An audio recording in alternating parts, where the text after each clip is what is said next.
to the Log Time Podcast, where we talk about anime, manga, light novels, and paradogs. Time paradox? Paradox. Yes, paradogs. I need a new pair of shoes. Does that count? If they're made out of dogs. I hope not. You monster. I hope not to. I hope not. Matt, how you doing? You know, are we going back to this? Because you did this like for the last few. You've skipped out on the last couple episodes. I did that for like the I think like the first like 5 episodes. Yeah, and I thought it was actually gone, but now it's back. So and by that I mean no. So that's my answer. We're talking about Jinrui. I know. What's the full name? Jinrui? I'm gonna butcher this. Jinrui wa Suitai Shimashita. Thank you. There you go. You said it better than. Yeah, you said it great. Perfect. Which in English, which I can do wonderfully, is humanity has declined. I'm so glad you didn't stutter there. I know. That would have been really embarrassing. Would have. I'm a professional. Thank you very much. I do this for a living. How much do you get paid? Okay. Not much. So, we want to talk about Jinrui, and the way we were going to form this is just we were going to pose different questions to us, and then we were going to answer them.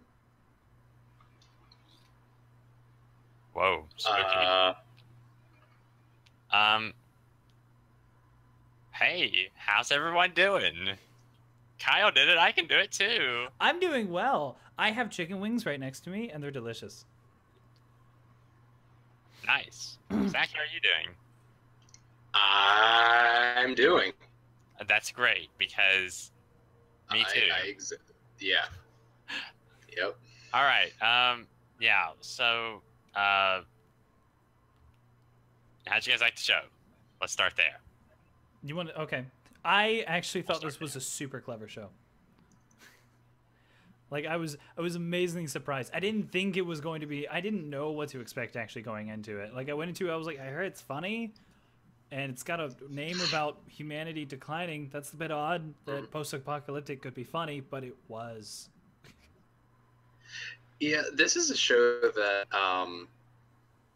this is the first time I've actually fully watched it, but this was my third attempt at watching the show because I think at 2 separate occasions over the past few years, I've tried to watch the show and got about 2 or 3 episodes in, and so like I don't know why I didn't just go through with it, but I'm glad I did this time.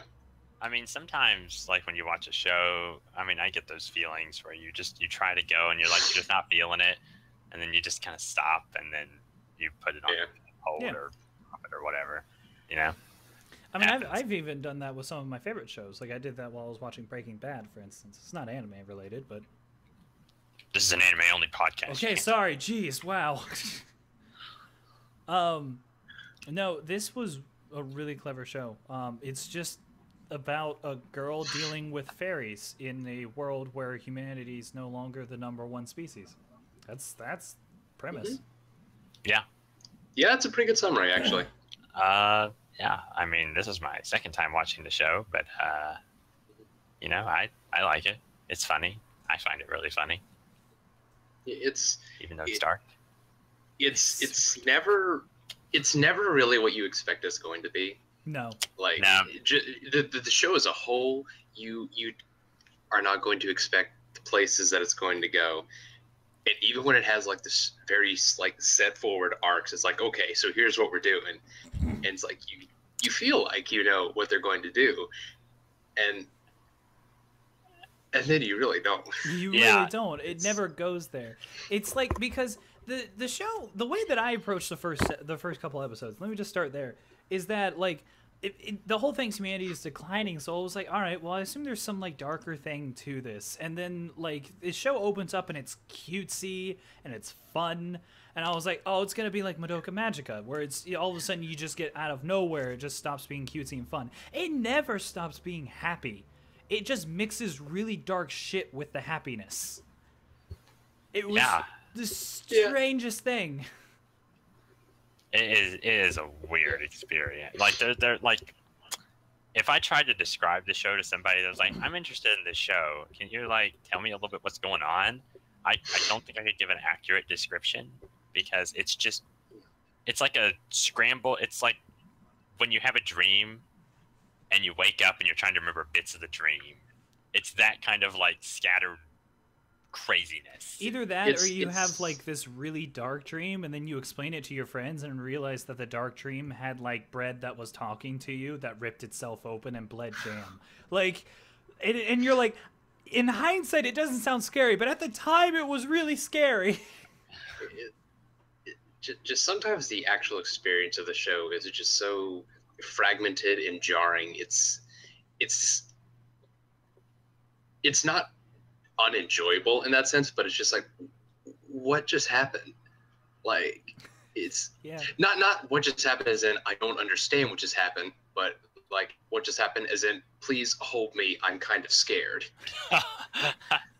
I mean, that's pretty accurate for a majority of the show. Like, there are just moments where you're like, okay, that is not okay. What the fuck? Yeah, and then there's you're just like, stop for a second, just stop. Like, and I think a lot of that has to do with the fact that what we're dealing with is like the fairies and the way that they operate, which I thought was an interesting way that they approached the show. I don't know if anybody else wrote about this, but did anybody else talk about like fairies in comparison to like old school fairies from fairy tales? Not exactly, but because I mainly what I loved about the show was the fact that the fairies themselves had no sense of morality in the same way that human beings did. Like, their only reason was they wanted to have fun, and it didn't matter how they had fun, which is very similar to the way that the fairies in very old fairy tales had. They didn't care about humanity. They were just out there to make a joke, to have fun. And so, like, a lot of times within those stories, they were very grim and dark because the fairies were having fun at humanity's expense. And this is and that's what you find. Like, you meet up with it's like there's one story I read, which is the woman in white, which is supposed to be she's a fairy, and if you meet her, she's dancing, and she's like dancing wonderfully, and she's just like, hey, if you don't, hey, she asks you, she's like, hey, you should dance with me, and you're like, sure, and if you dance with her, everything's cool, you just go on your way, but if you don't, she kills you. Like, it's just it's really weird and out of nowhere and absurd, and that's the way that like those old school fairy tales are. Like, if you look like the original ones, and that's the way that these fairies are in this story. It's like they do the strangest things. Like, they just want fun and candy, so when someone can't make them candy, they start a massive production of false food in order to feed the people so that they can then start making candy for them. Or other times they'll they want to have candy, and they think the idea of cloning someone is fun, so they just make that person repeat the day several times over, making them candy until they're full. Just, years and years of time paradoxes. Yeah, to make sweets. Just constantly repeating the day so that the person continues to make more sweets for them until they're full, even at the expense of the person who's just freaking the fuck out and has no idea what's going on and why everything's repeating. Yeah, I mean, that's a pretty accurate description right there. What I think is interesting is that you can't define that as nefarious or like devious. Because nefarious. They're not being evil. They just have a different idea of what morality is. Right. I mean, they are instinctually, by nature, by definition, different from human beings. So you can't expect them to have the same value system that humans have and things of that nature. Well, because it's a completely different species. It's kind of weird because, like, even though you say that, like, there are so many similarities shown throughout the show that just show that they're similar to humans, or at least how the old human race was. They're similar to humans, but it seems like anytime that they do something that has to do with the old human race, like they started up production with a factory. It's like they were doing it because it was basically a game to them. Yeah. Well, and something in that, like, the similarities to the humans is that I don't think it's that the fairies themselves are inherently, like, naturally similar to humans. Whenever they do something that is similar to humans, it seems like it is in emulation of what humankind is like doing. they're mimicking it. Right. Yes. So, if they are establishing a nation, when they're talking about what they need to build, they're talking about, like, we need to build this, we need to build a house and a castle and, create tools and create religion and things like that. And so, which is really I thought funny. it was so funny. The sign specifically said things I need to invent, and it was like tools, house, bed, religion. It's just like, wait, what? Yeah. Yeah, I didn't know you could invent religion, but all right. Yeah, but so, like, see it now.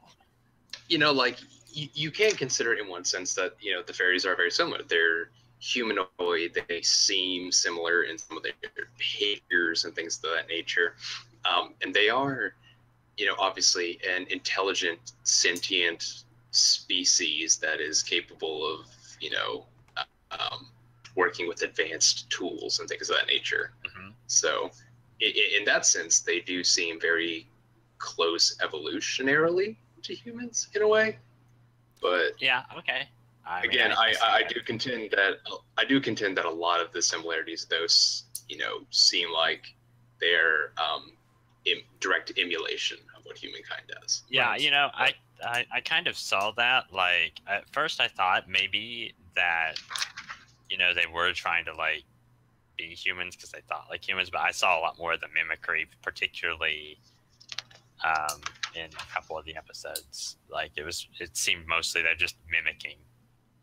Mm-hmm.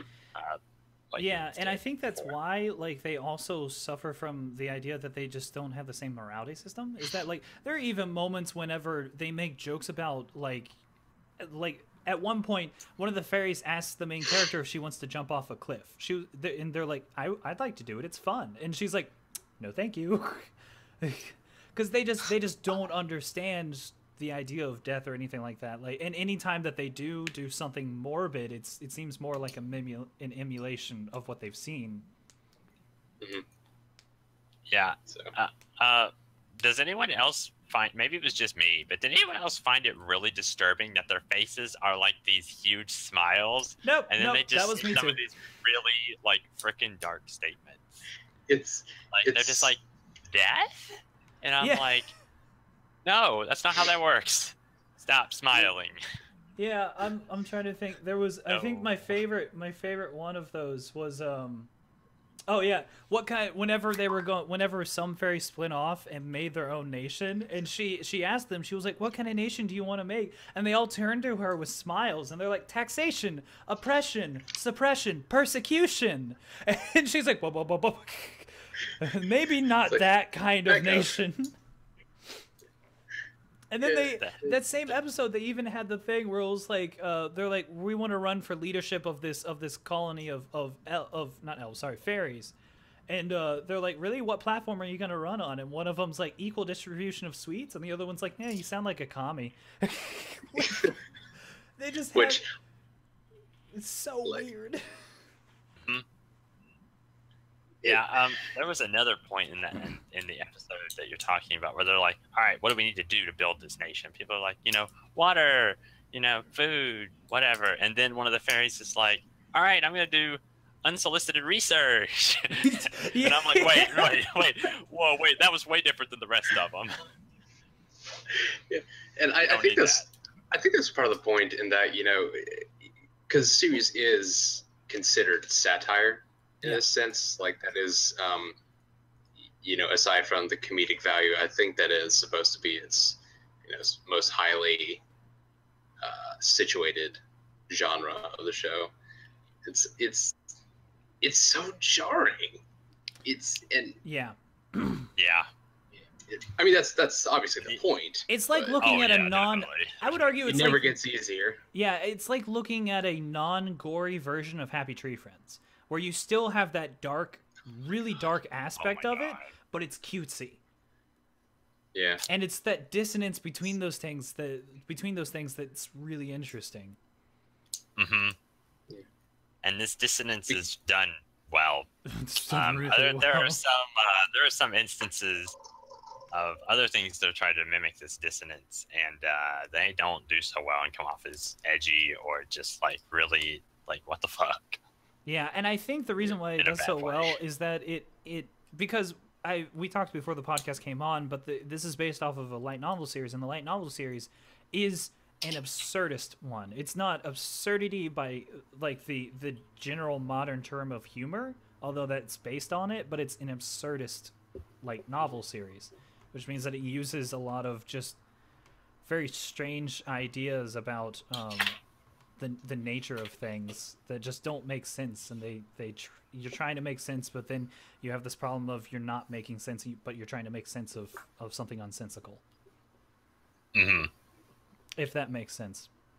Okay. Just add an additional layer of confusion. All right. I'm not good at explaining absurdity, even though I took like 2 classes on it in college. Well, but I think I'm not an expert, so. A good example is like Waiting for Godot, where they're waiting for God, but they can't find God, but they continue waiting anyways. And absurd. Why would they even wait? And it's in the same way. It's like Jinrui uses a lot of devices like that are like, why do you even continue to do this? But they do anyways, and it does a really good job of like making fun of a lot of aspects of society, I guess, in that way. Yeah, it does that at several points in the show. There's a lot of aspects it makes fun of. I think one of the more interesting ones was actually very early on in the show. Like the main character actually sits on at a meeting of the humans. It was one of the more direct satire ones. Is that she sits in at a meeting of humans, and the humans in this town meeting were talking about what are we going to do about this problem of food, and she listens to them all, and they're just bullshitting. And they're just bullshitting, and they're not getting anything done, and then she finally comes to the conclusion at the end of the meeting that there's no point to having a meeting in the first place because nothing will be done. And it was a really interesting direct satire to the more democratic societies in the world that we have today. I was like, this is really direct and interesting. And all the other times that they do satire, it's a little less direct than that, but it's still very witty in how it approaches it. Mm-hmm. Yeah, I think that scene particularly stuck out to me. Mm-hmm. I don't know, just because like I know I've had like not like real like business meetings or like world meetings like you're talking about, but like just meetings with like people, and like it's just a bunch of utter chaos, and yeah, nothing ever gets done because it's a waste of time, really. I don't know if that's just me. I think probably the satire or the satirical point that stood out most to me was kind of the fairies themselves and their obsession with what's the newest fad or something of that nature. Yeah, and that was a good one. And considering the facts that the fairies are addressed sometimes as the new humanity or something of that nature. Yeah, I think it seems to be within the. Sorry, I didn't mean to interrupt.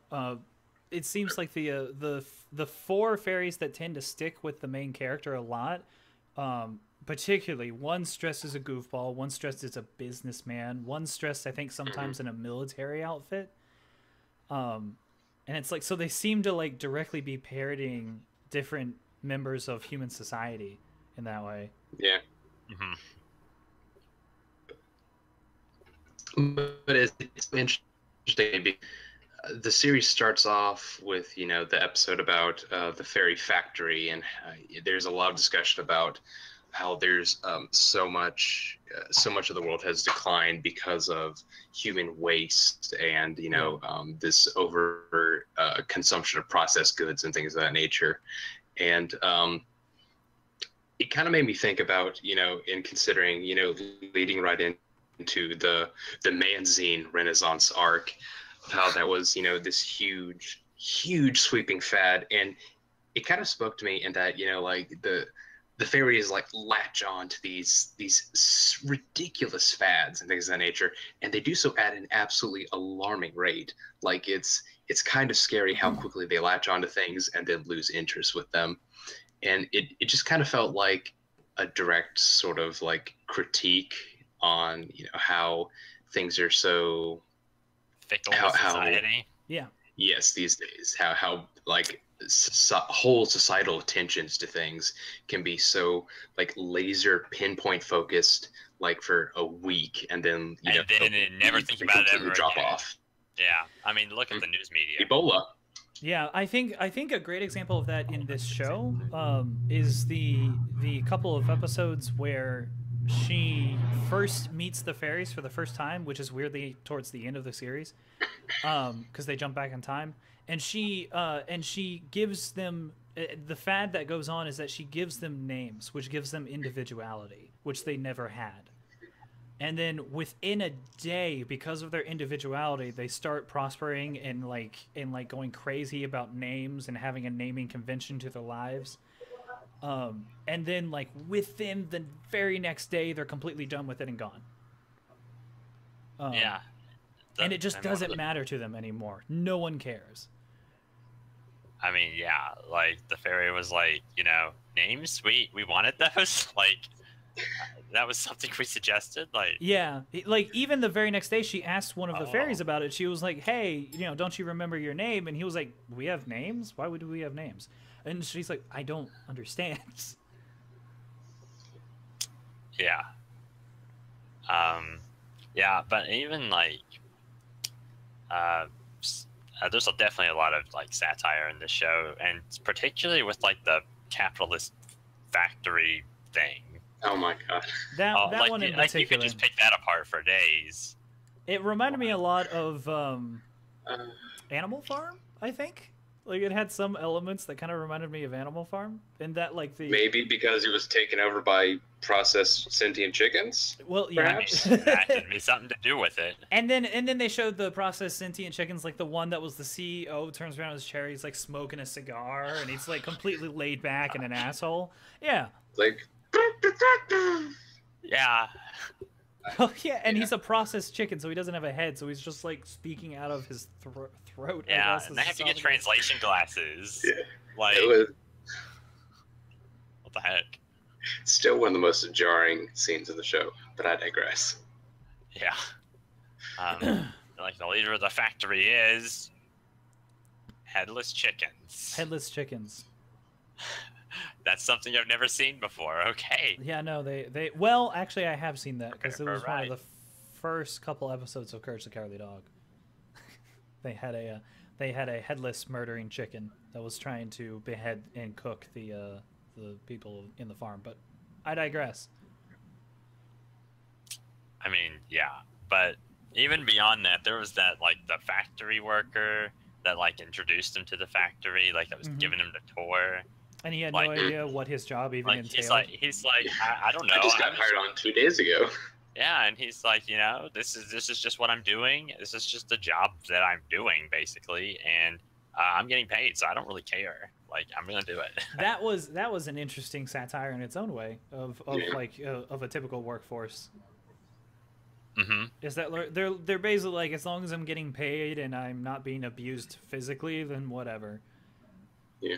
Because it's like, well, do you not know your boss? No, I've never seen anyone. It was all through mail correspondence. Yeah. I don't know who this is. It reminds me of a lot of like whenever I was working at a job, and like one of my bosses would come up to me because I love to joke around with them, and they're like, "Dude, where's such and such?" I was like, "I don't know, man. I just work here." It's just the worst thing that you can say to your boss. Or a customer, for that matter. Oh, yeah. Well, yeah. So, and then there was like the whole, the whole factory in of itself. The reason they're making processed things was because, you know, humanity, like, I guess, needed food, and the fairies were just like, hey, we want to have fun. Right. The girl stated that they couldn't And make unhealthy food sweets at that. until humanity could make its own food to supply themselves. So they decided to make a whole bunch of food in a factory, which was... They commented on the processed food not only did not taste right, but they were fearful about what was even inside the processed food. Yeah. Yeah. Yeah. It was. Yeah, that's a little too close to home as well. That's a little close to home.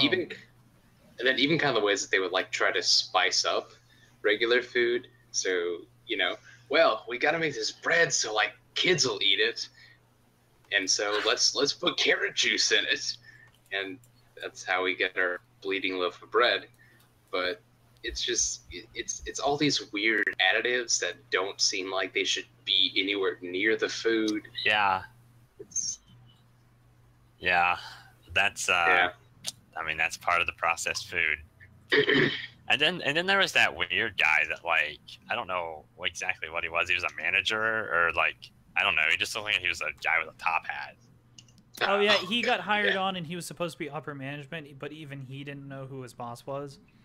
Yeah. And his upper management actually didn't entail anything specific. He was basically just a middle manager at that point. He didn't really have any power. Yeah, but what was even more interesting? Oh, sorry. Go ahead. No, good.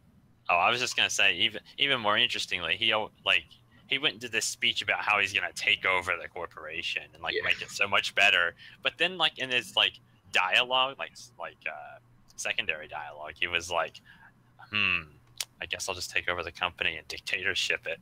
Like I'm just gonna take it over and I'll just do whatever. And I'm like, yeah, there's the corruption in the making right there. Right. Yeah. The fairies even joke about that stuff later on whenever they're talking about the politics that they want to enact in their new nation. Is like one of them suggests, he's just like, all right, we're going to make this a democratic dictatorship. And I'm like, that's not how that works either. No. Nice try though, you dirty commie.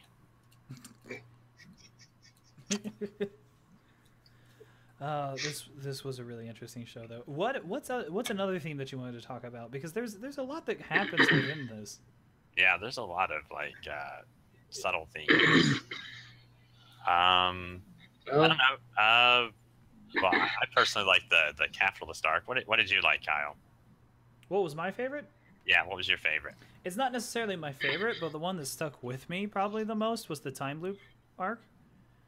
Okay. It's not my favorite, but it stuck out to me just because of how that was probably the darkest arc out of all of them.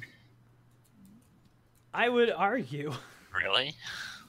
I mean, well, perhaps with like the ending message about how do you think it's the darkest? Yeah. It's the darkest because of what actually happens to the main character. Not necessarily in its ending message or what it's attempting to state, even though it was kind of going with a Grease vibe with the assistant that they're trying to find. Inevitably, he's allowed to view different aspects of himself that other people see in him, because he feels that he himself has no personality, so he takes on the characteristics that other people put on him, and that's a little questionable in itself. It's like Grease, where the whole message of Grease is you should give up your individuality and just go with the flow like everybody else, which is a terrible message. Again, better perspective, but yeah. I'm sure it can be taken differently, but that's what I got out of Grease. Yeah. But no, it's like the what they do in that arc is that basically the fairies get the idea that it would be really cool to clone somebody, so they take our main character and they clone her by making her eat a banana, which basically drugs her to where she doesn't remember anything that happened. She gets sent back in time, doesn't remember anything that happened before, not supposed to anyways, and then her previous existence of herself stays and starts making cookies because she's compelled to do so. I like cookies. I don't like bananas though. Yeah. And so, like, it's just this happens to her multiple times to where there's like 100 of her now, and they're all being compelled. Like, they don't even understand what they're doing. They're just like, I just have to do this now. It's like, it's literally like they just date, rape, drugged her, and then was just like compelled her to I don't make even know where you cookies. came up with that. That's literally what is happening, though. No, it's not, Kyle. She eats a banana that causes her to have memory loss and not remember what she's done before. And then it causes her to also be subservient to the needs of the fairies, which is to make cookies. Like, that's really fucked up. There's nothing dark about that at all. Matt, this is Cookies are really time. innocent, man. This is really, really fucked up. I But like yeah, cookies. the worst. The thing that made it the dark was how they portrayed it, because they portrayed it through the main character's eyes, obviously. And the main character has no idea what's happening, and she keeps on having memory loss, and she keeps on becoming more and more hazy and confused as the series progresses. And then the fairies just continue to like constantly feed her these bananas that are making her go back in time and forget things. And like it, just the way that they do it was really well done, but it was like something straight out of a psychological thriller. It was pretty intense. Yeah. Oh, yeah. It's like Intense is definitely like a good word. At the same time, though, it didn't lose its charm of being funny, because they fit a bunch of jokes in there, and then the concept itself was just funny, because like she's making cookies. It's all that's going on, and you're just like, why does she keep make cookies? Because it's fun. There's a lot of people making cookies. There's a lot of Why not? people What was making really cookies. funny? What was really funny after a while was she was just like, "I'm just making cookies." Then she's like, "Wait a minute, I can just integrate the banana with the cookies." Yeah. and like- So she like, just starts just taking this drugged banana and starts incorporating it into she's like, all you the know, I cookies. really like bananas right now, and I'm not really sure why. I literally have it in my notes here while these were going on. I was like, don't go to the forest, after like the 6th time that she's gone to the forest and like started baking cookies again. I'm like, stop it, why are you doing this?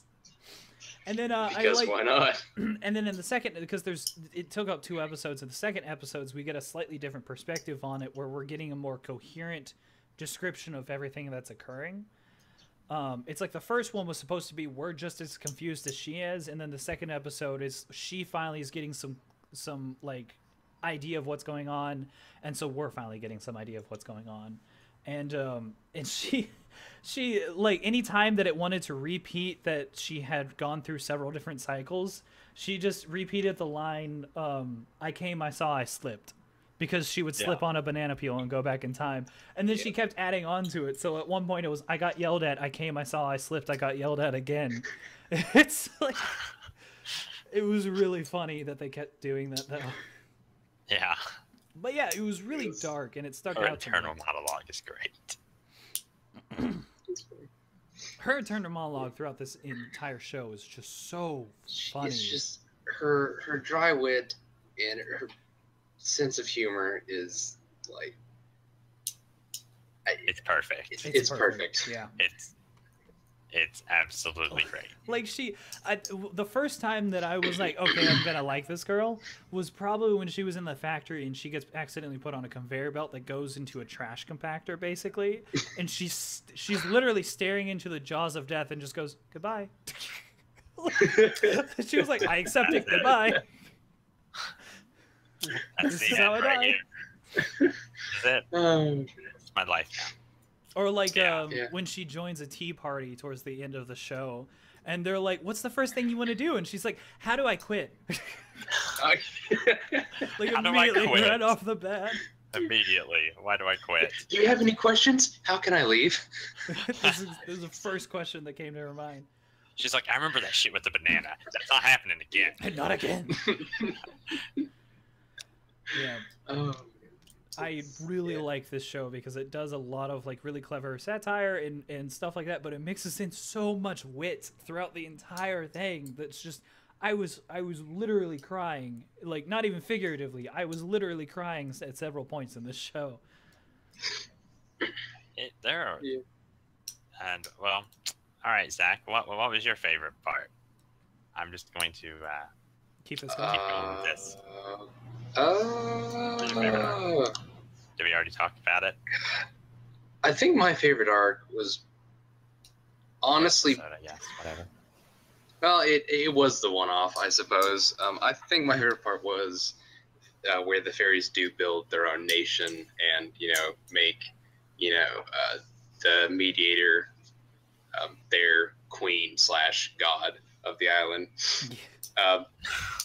It was just so interesting to me because it's, I guess it was interesting for me to see like what the fairies could do on this nation, like on this deserted island with like absolutely nothing, and then in the span of like about a week, they build up an entire island, like nation civilization with thousands of people.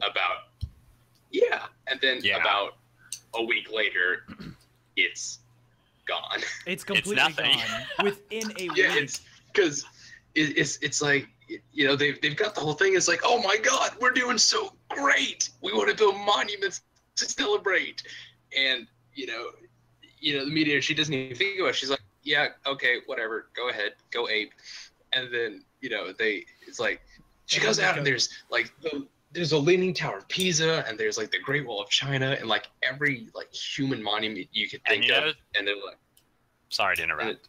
And it's just like, hey, we don't have any food now. We built all this stuff over the food supplies. What do we do? What a wonderful world. And I'm just like, you guys, you were doing so well. You were doing so well. And when I saw that episode, it was kind of like I was playing the indie game like Long Live the Queen.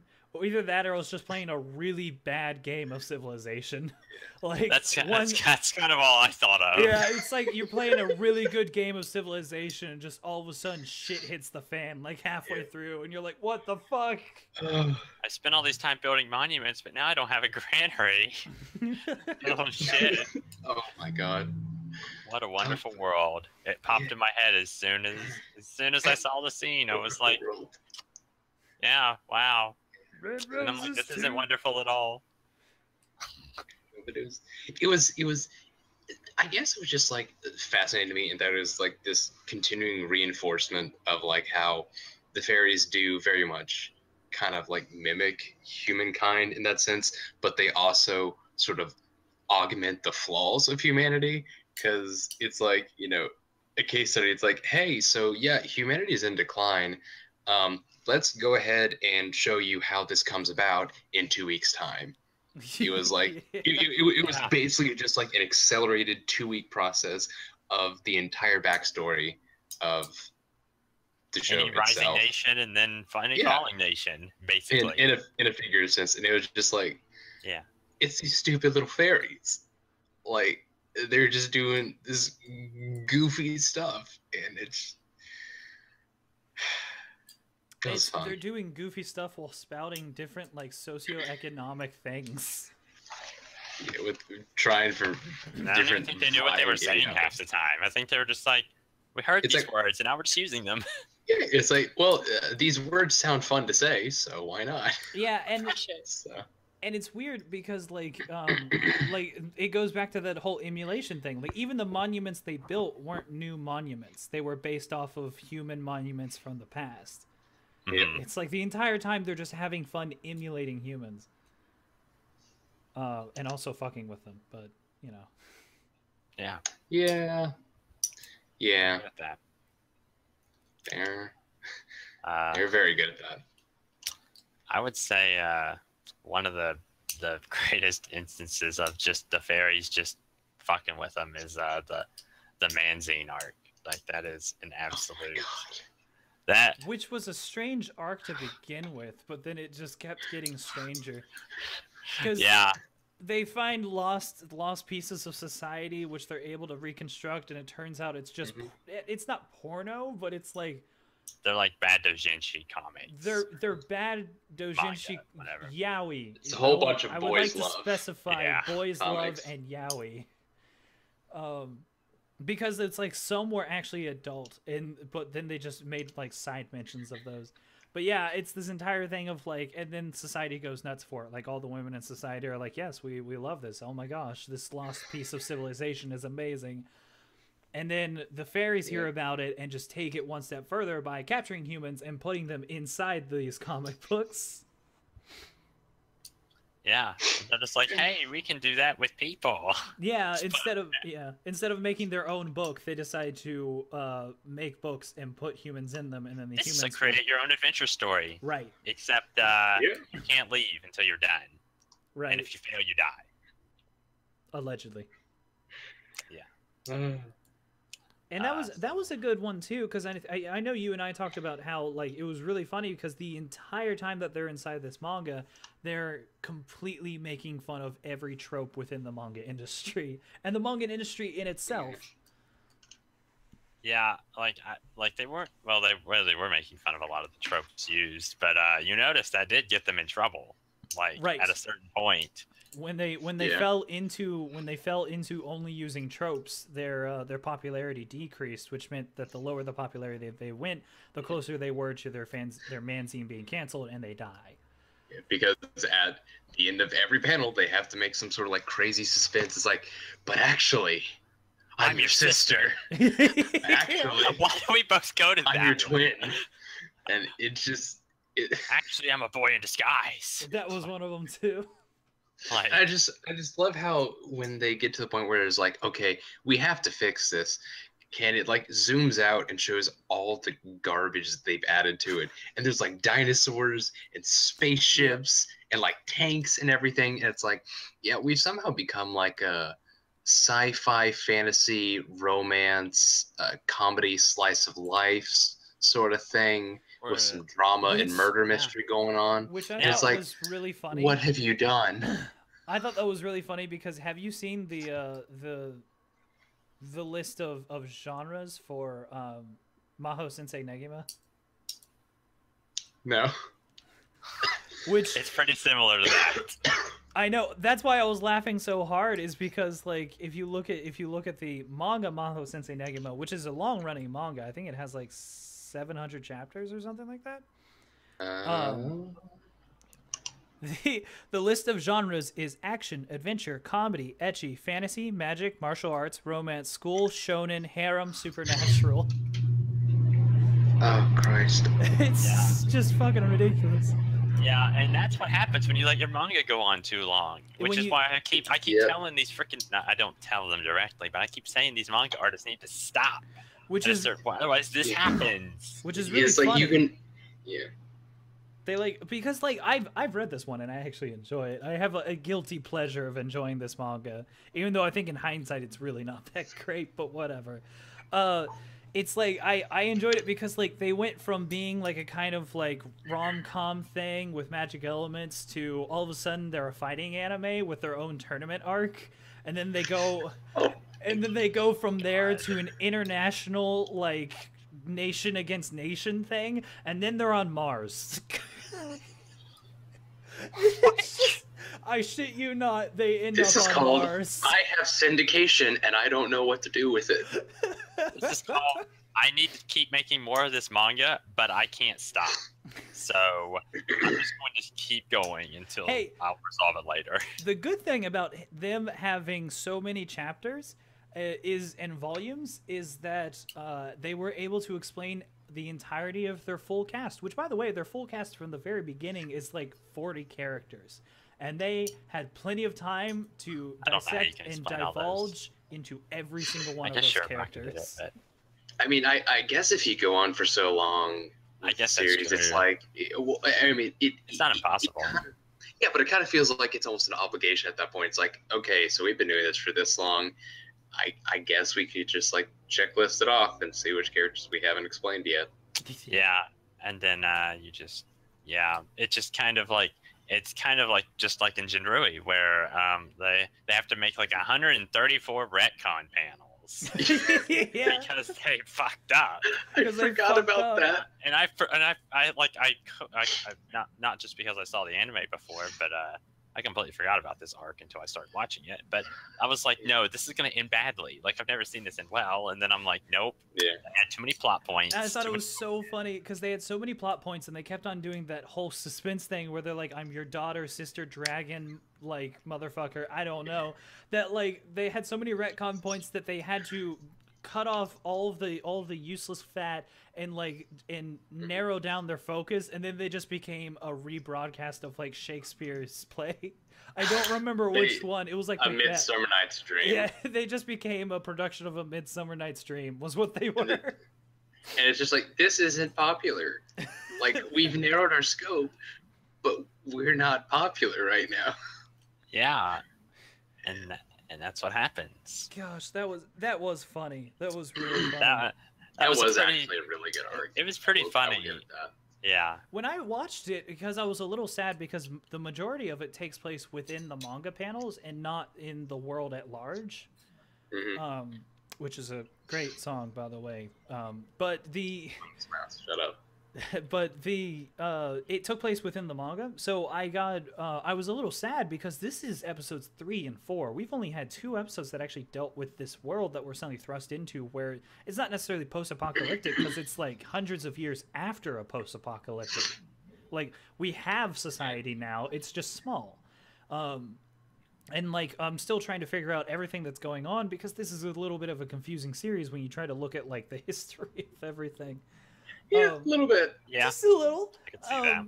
So like, I was a little sad that episodes 3 and 4 took place mostly within a manga that had nothing to do with that. But at the same time, I was laughing so hard. I was like, as long as I get to it eventually, I'm perfectly fine.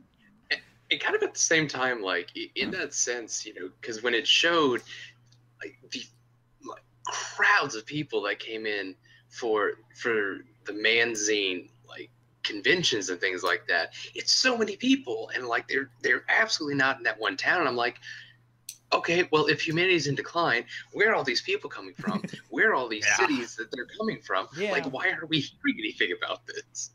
It's just like, it would have been something neat to see just outside of the village, but again, there's a little too much of a central focus on the village itself that she was in, that we have no idea what the rest of the world is except for a few clues that were given. And that way it's kind of like Adventure Time kind of slowly explains its back history to us without giving us the whole picture.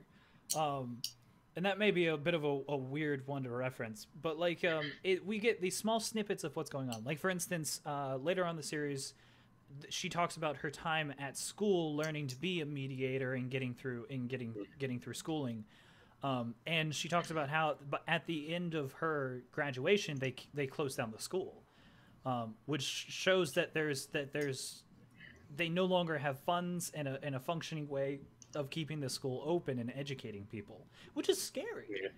And it shows that humanity is declining. We can't even keep a school open anymore. Yeah, like that's absolutely, why I guess they're declining. Yeah, but there was just so much of a focus on this one village that we don't understand what's going on in the rest of the world, and we only get snippets of like other people from different villages visiting. We get she's part of a large organization, which I don't remember their name. It was like UNCC or UNNCC or something like that. Yeah. And they're trying to do a bunch of different projects to try and keep humanity going, or at least keep humanity remembered. Like, there was the whole human monolith thing where they're trying to put all of humanity's intelligence and history and ingenuity into a single monument that will describe them when they're gone, and a bunch of stuff like that. Yeah. So it's like it's a little unfortunate that we didn't get more of that, but at the same time, I mean, even within these 12 episodes, I was not disappointed. I'm fine with how they did it. Yeah. Like, I mean, I'm sure it didn't really feel like a pitch for the light novel series, but I guess if you wanted to go find out more, you can go read it. Right. I felt like that's really what it is. It's that wasn't their major focus. Their major focus was to adapt and make it into not only an entertaining experience, but one that's actually thoughtful and makes you think a little bit, which was done. Very thoughtful. Yeah, which was done really well. And they're like, if you want all of that backstory stuff, just you can read the light novels. This is what we're doing now with the 12 episodes we have. Yeah. Right. I think they did an excellent job. I've hardly ever see a slice of, I don't even know if it's like a slice of life. I don't even know what it really is. I wouldn't even describe this as a slice of life in the same way that I would not describe Cowboy Bebop as a slice of life, even though Cowboy Bebop is very much, each episode is its own unique thing within Cowboy Bebop. Yeah. But basically it's very different. You almost can't put it into a genre. It's so unique and on its own. Yeah, because each like small arc is its own self-contained story in that sense. Because I feel like they very much could stand on their own, and you wouldn't need much context. No, that's exactly They're how like a bunch I of think short about stories, kind of. Mhm. Yeah. Yeah. And so. Which makes me feel like maybe that's what the books are kind of like. And if that's the case, that's really cool because we have this fairy element, which makes me think of the Grimm fairy tales. So it's like a collection of Grimm fairy tales is what this is. Ah, that'd be interesting. That would Yeah, be interesting. that'd actually be like a short story kind of thing. That would be kind of cool. That might be why the episodes are actually out of order. Is so that it brings us more attention to these individual stories instead of thinking about the thing as a whole. Yeah. Although they do feed into each other. Like you can put them in order and the whole thing makes sense and they behave consecutively and they even reference each other. But they also stand on their own. Someone kind of brought up an interesting theory as I was just kind of skimming, trying to find like a reason they put them out of order. Yeah. Someone made a reason which is kind of interesting because a lot of modern anime do this. And basically they're like, well, we put the backstory, the heaviest element of backstory, which is her with the school. They put it at the end of the show, and they're like, if they would have put it at the beginning, it wouldn't have meant anything. And I think of a lot of anime that do that. Like they put it at the beginning, and then you're just like, well, that was an info dump episode. That didn't really show me anything about what the anime can do. Like that's a lot of complaints. I think that's a reason. So, that's a good reason, and that's a good reason for not making that the first episode. But I don't feel that necessarily describes why the rest of them would be out of order. Yeah, I didn't really find a reason why. But like for instance, I just thought that was interesting. That's something that I know about just because I once again, this isn't anime specific, but I know that that's something that American television does. Is that, like, for instance, Fox actually put Firefly, the show, out of order. They didn't air the first couple of episodes because they felt that they were a little too much info dumpy, so they just went straight into the second arc of the show. That's interesting. So, something that popped into my mind was I was like, since this is parody, it feels like it might just kind of be feeding into the whole, like, kind of something like Haruhi Suzumiya, and that's everything something that came to mind to me as well. And such. But like, it just putting them out of order doesn't necessarily like parody anything in that sense. But that's just what came across to me. It could be, instead of parody, it could be inspired by, because because the director for Haruhi said that the reason why they put them out of order is so that it seems like Haruhi herself is messing with the whole timeline, and that gives it more of a feeling of, because Haruhi is supposed to be God in that story, that God's messing with things because she wants for more fun. And so, like, in that same way, this show, the fairies could be messing with the timeline order because they think it's more fun. That's what they do. They love fun. That's fair. Yeah, I mean, I think that's a valid point. Yeah, I couldn't really find a reason why he did it. There might be one out there. I just haven't seen it. But that's as valid reason as any, to be honest. The weird thing is, I was completely fine with it. Yeah, I was going to say, like, it doesn't really matter, but yeah, exactly. Yeah. Just because they did a really good job of, like we said, basically almost every single one of these, except for a one-off episode or like 2 one-off episodes, was like, it was like 2 episodes and that was your story. And then, and those 2 episodes were always right next to each other. They weren't split up. And so, like, each 2-episode thing stood on its own, and it was its own really nice story. So even if it was told out of order, I was still really fine with watching these 2-episode chunks. They were really good. Yeah, exactly. Yeah. And it makes it really accessible that way too. Yeah. You know, because when you're like binge watching through this, it's not like you're having to keep up with these huge overarching plot lines or anything like that. It's like, okay, what happened way back there? Yeah, it's just like, okay, well, here's what we're setting up for you. Just focus all your attention on this right now. Yeah, I mean, and I think that's also, I think that also kind of feeds into, maybe a reason why none of the characters actually have names, except for like maybe Y, if you consider the letter Y a name. But it's like, don't sweat the details so much. Like, don't worry about all these big, huge, like, whatevers. Just Yeah, focus and on the story at hand. their names weren't important, so they were just never given names, Like, which is weird. I remember kind of reading a little bit, even though this is not a sci-fi show. I remember reading a little bit of sci-fi theory where that's something that a lot of these kind of things tend to do, because it's just not important, so don't include it because it's unnecessary information, so they just don't do it. Like I read that in a theory book one time. I just don't. So I think that might be a legit reason. Yeah. Even though it's not really a sci-fi story, it's the same concept applies. The only time that the names truly mattered in this show was for like Pion and Oyagi, which was Pioneer and Voyager. It's like that was the sorry. If we haven't spoiled every fucking thing already. Although we spoiled a lot of things. We've kind of been aloof, but we've spoiled some things. But like, yeah, it's like that only mattered just because their names had to do with the plot. But other than that, no one had a name. Yep. The main character was just main character. She was never given a name. People would be like, "Hey, you," or like they would just call her the mediator because that was her job position, or like they would refer to her grandpa as grandpa. Oh, good old grandpa. Good old grandpa. Good old grandpa. Good old assistant. Yeah. He had a rambunctious childhood. He apparently did. Yeah, that was weird. Allegedly. That was weird. Also, did you see that in his office, like each time we looked at it, there were more bullet holes in the wall? I'm not sure why. He was always playing with guns. He was always playing with guns. He had like high caliber assault rifles literally on the wall.